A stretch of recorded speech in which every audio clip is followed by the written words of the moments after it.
কৰুণ ঘটনা সংঘটিত হয়েছে মুহূৰ্তত সেই খবৰ আপনাদেৰ জানাইছো সেই খবৰ আহি পৰিছে আমাৰ হাতত কচুতলিৰ পৰা উচ্ছেদ কৰা হৈছিল সাদ্দাম হুছেইন নামৰ সেই লোকজনক উচ্ছেদ কৰাৰ পিছত তেওঁ পৰিয়ালটোক উচ্ছেদ কৰাৰ পিছত তেওঁ এটা বাসগৃহ বিচাৰি পৰিয়ালটোৰ বাবে বাসগৃহ বিচাৰি গৈ আছিল আৰু তেনেকুৱাতে গড়ৰ আক্ৰমণত মৃত্যু হৈছে সাদ্দাম হুছেইনৰ গড়ৰ আক্ৰমণত মৃত্যু হৈছে বাসগৃহ বিচাৰি গৈ থাকোতে আমাৰ হাতত দৃশ্য আহি পৰিছে মুহূৰ্তত এক্সক্লুসিভ দৃশ্য আহি পৰিছে মুহূৰ্তত আৰু অত্যন্ত দুখজনক ঘটনা সংঘটিত হৈছে ৰাজ্যত হুকাবহ ঘটনা সংঘটিত হৈছে ৰাজ্যত কচুতলিৰ এগৰাকী উচ্ছেদিতৰ মৃত্যু হৈছে কচুতলিৰ এগৰাকী উচ্ছেদিতই নিজৰ ঘৰ বিচাৰি আহি থাকোতে গড়ৰ আক্ৰমণত মৃত্যু হৈছে এটা হুকাবহ ঘটনা সংঘটিত হৈছে যেটো ঘটনাই হুকাহত কৰি তুলিছে সকলোকে মায়ঙত সংঘটিত হৈছে এই ঘটনাটো উল্লেখ হৈছে সেই লোকজন আহি আছিল সেই লোকজনক কচুতলিৰ পৰা উচ্ছেদ কৰা হৈছিল উচ্ছেদিত ৩৫ বছৰীয়া সাদ্দাম হুছেইনক ৩৫ বছৰীয়া সাদ্দাম হুছেইনক গড়ে হত্যা কৰিছে উল্লেখ হৈছে পবিতৰাৰ পৰা ওলাই অহা গড়ৰ আক্ৰমণত নিহত হৈছে লোকজনক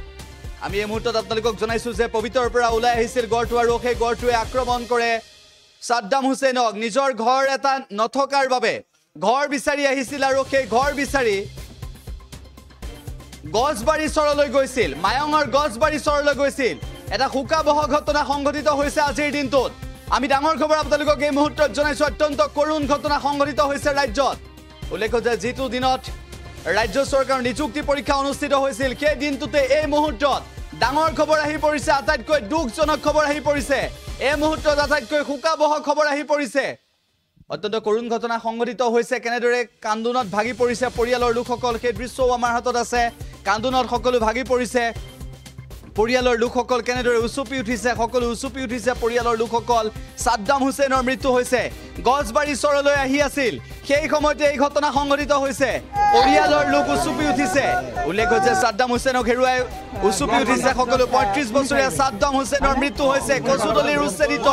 সাদ্দাম হুছেইনে বাসগৃহ বিচাৰি আহি থাকোতে সাৱতিলে মৃত্যু ৰাজ্যত ভয়ংকৰ ঘটনা সংঘটিত হৈছে আজিৰ দিনটোত যি কচুতলিত উচ্ছেদ চলিছিল সেই কচুতলিৰ সাদ্দাম হুছেইনে এখন হুখৰ সংসাৰত আছিল কচুতলিত আৰু সেই কচুতলিৰ পৰা উচ্ছেদ কৰাৰ পিছত মায়ঙৰ গছবাৰী চৰলৈ আহি থাকোতে পবিতৰাৰ পৰা ওলাই অহা গড়ৰ আক্ৰমণত নিহত হৈছে সাদ্দাম হুছেইন এই হুকাবহ ঘটনা সংঘটিত হৈছে হুকাকুল পৰিৱেশৰ সৃষ্টি হৈছে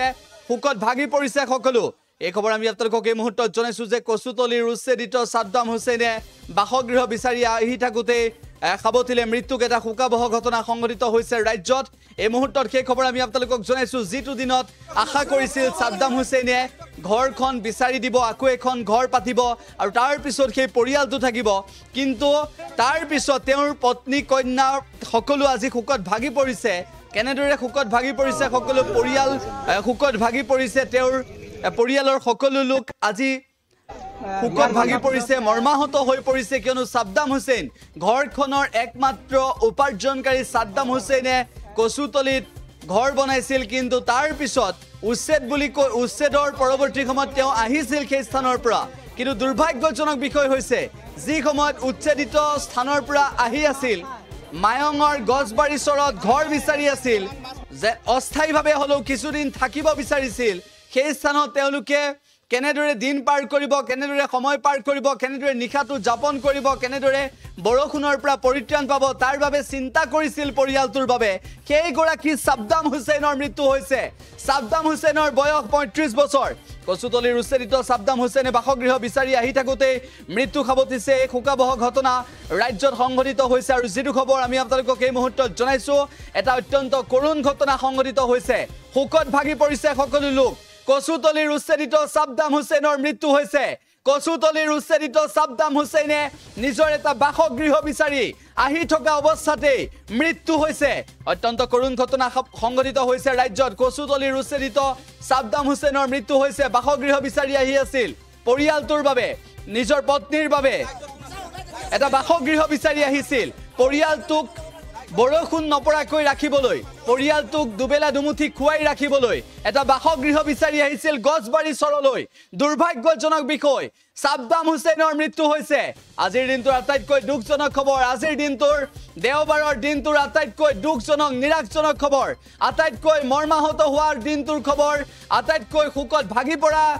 খবৰটো যিসকল মায়ঙৰ লোক ইতিমধ্যে এই লোকসকল উচুপি উঠিছে সাদ্দাম হুছেইনৰ মৃত্যুত কৰুণ মৃত্যুত সাদ্দাম হুছেইনৰ যি মৃত্যু সেই মৃত্যুৱে এখন ঘৰক নিথৰুৱা কৰিলে এখন ঘৰক আজি আশ্ৰয় দিবলৈ চেষ্টা কৰা সেই ঘৰখন আজি থানবান হৈ গ'ল সাদ্দাম হুছেইনৰ মৃত্যুৰ লগে লগে কচুতলিৰ উচ্ছেদিত সাদ্দাম হুছেইনে বাসগৃহ বিচাৰি আহি থাকোঁতে মৃত্যু খাবতিলে আৰু এই ঘটনাই এক শোকাকুল পৰিৱেশৰ সৃষ্টি কৰিছে পবিতৰাত শোকাকুল পৰিৱেশৰ সৃষ্টি কৰিছে মায়ঙত কচুতলিৰ পৰা উচ্ছেদ কৰা হৈছিল আৰু তাৰ পৰৱৰ্তী সময়ত এইগৰাকী সাদ্দাম হুছেইনে মায়ঙৰ গছবাৰী চৰলৈ আহিছিল কিন্তু তাৰ মাজতে গড়ৰ আক্ৰমণত নিহত হৈছে সাদ্দাম হুছেইন ঘৰটো আমাৰ ওচৰতে দেখা পাই ৰাস্তাতে আহি আমি ৰাস্তাৰ গাড়ীবিলাক বন্ধ কৰিছোঁ যে আপোনালোকে গাড়ী লৈ নাযাব এইফালে ঘৰ আহি আছে কথা পাতি তেতিয়া এই ল'ৰাটো বাইক লৈ আপোনাৰ সোণাপুৰৰ ফালৰ পৰা কলমপাৰাৰ ফালে আহিছে আহি থাকোঁতে ল'ৰাটো ঘৰটো যে ৰাস্তাত উঠি থাকোঁতে ল'ৰাটোৱে যেতিয়া বাইক লৈ আহি পালে তেতিয়া বাইকটো ঘূৰাইছে ল'ৰাটো ঘৰৰ সন্মুখেদি ঘূৰাই আনিছে ঘৰে যাই বাইকটো খুন্দা মাৰি পেলাই দিছে ল'ৰাটো ৰাস্তাৰ পশ্চিম চাইডত ল'ৰাটো দাউৰি নামিছে আৰু লগে লগে ঘৰটো আহি ল'ৰাটোক আহি শিং মাৰি বগৰাই দি মাথাটো ফালি পেলাইছে তেতিয়া আমি আৰু মানুহ 8-10জনমান মানুহ গোট খাইছোঁ আমাৰ ঘৰৰ পৰা মাইকী মানুহ সকলোৱে আহিছে আহি পেলাই হাল্লা চিল্লা কৰাৰ পিছতে ঘৰটো এৰি পেলাই যায় আকৌ আহে ল'ৰাটোক ধৰে এনেকৈ ধৰাৰ পিছতে প্ৰায় 5 মিনিট সময় খেলা কৰিছে আৰু ইয়াতে কোনো ফৰেষ্টাৰৰ ডিপাৰ্টমেণ্টৰ মানুহ কোনেও নাই আমি ইয়াতে ল'ৰাটোলৈ এতিয়ালৈ আছে প্ৰায় 2 ঘণ্টাৰ ওপৰত হৈ গৈছে এতিয়ালৈ কোনো ফৰেষ্টাৰৰ মানুহ ইয়াতে অহা নাই কিন্তু থানাৰ পৰা মায়ং থানাৰ পৰা প্ৰশাসনৰ মানুহবিলাক আহিছে আজি গড়ে যিজন ব্যক্তিক মানে মাৰিলে এই ব্যক্তিজন মোৰ ভতিজাক হয় মোৰ নাম সাদিক আহমেদ আৰু মই স্থানীয় ৰাইজৰ যিটো ভাষ্য লৈছোঁ যে ঘটনা সংঘটিত হোৱাৰ 2 ঘণ্টা পাৰ হৈ গৈছে প্ৰায় 2.5 ঘণ্টামান হৈ গ'ল এতিয়ালৈকে ফৰেষ্ট ডিপাৰ্টমেণ্টৰ এজনো মানুহ ইয়াত উপস্থিত হোৱা নাই তে মই আপোনালোকৰ জৰিয়তে এই ইয়াত ফৰেষ্ট ৰেঞ্জাৰ অফিচাৰ যিটো কি নাম আছিল নয়নজ্যোতি দাস তেখেতে ইয়াতে বহি কি কৰি আছে চৰকাৰে তেখেতক যে দৰমহা দি আছে ইয়াত কিহৰ কাৰণে ইয়াত লোকেল মানুহখিনি কোৱা মতে তেখেতৰ মানে লোকেল মানুহখিনিৰো নিৰাপত্তা নাই প্লাছ তেখেতে এই লোকেল মানুহ যেটো কৈ আছে তেখেতে কেৱল কি কৰে এই মাছমৰীয়াখিনি মাছ মাৰে কি কৰে এই মাছৰ লগতে তেওঁ লাগি থাকে কিন্তু গড়বিলাক যে এনেকুৱা অত্যাচাৰ কৰি থাকে মানুহখিনিক তেওঁ কোনো ব্যৱস্থা নলয় মই আপোনালোকৰ জৰিয়তে বন মন্ত্ৰী আৰু লগতে মুখ্যমন্ত্ৰী মহোদয়ক মই আহ্বান জনাইছোঁ এই বিষয়ৰ বিৰুদ্ধে এটা তদন্ত হওক তেওঁ পবিতৰাত এই ৰেঞ্জাৰ অফিসত বহি তেওঁ কি কৰি আছে লোকেল মানুহখিনিৰ যে ইমান হাৰাশাস্তি হৈছে তেওঁ কিয় পদক্ষেপ নলয় মই আপোনালোকৰ জৰিয়তে মই বিভাগীয় কৰ্তৃপক্ষক মই দাবী জনাইছোঁ ইয়াৰ বিৰুদ্ধে ব্যৱস্থা লোৱাৰ কাৰণে ইয়াত যিজন মানুহ মৃত হৈছে তেওঁৰ নাম সাদ্দাম হুছেইন মোৰ ভতিজাক হয় তেওঁৰ ঘৰ কচুতলি হয় তেওঁ ঘৰৰ পৰা মায়ঙলৈ যাব খুজিছিল বাটতে তেওঁ কি কৰিলে গড়ে খুন্দিয়াই